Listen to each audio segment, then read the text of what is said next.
Okay, magluto tayo Mickey, fresh Mickey guys. Simple lang to guys. May carrots, may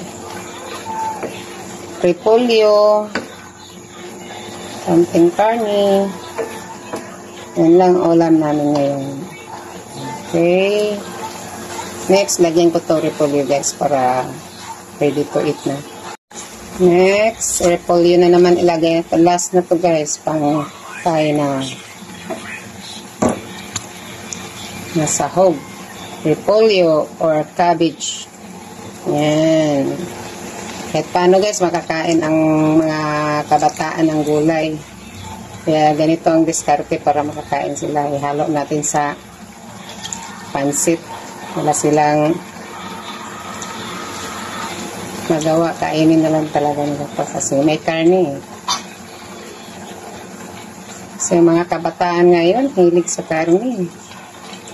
So, ang gawin natin bilang mga magulang, diskarte lang para kahit paano makakain sila ng gulay.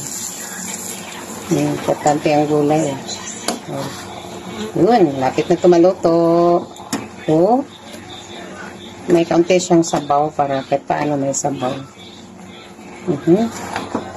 Nagluto ba kayong ganito guys? Ako, mahilig ako nito. Dati, lagi ko nagluto nito. Ito na. Okay, mga bata, ready na kayo. Kain na kayo. Kainin nyo pati gulay. Huwag nyo i-disregard ang gulay. Mahalaga yun sa katawan natin. Hindi lang karne-karne lagi. Okay, tingnan nyo.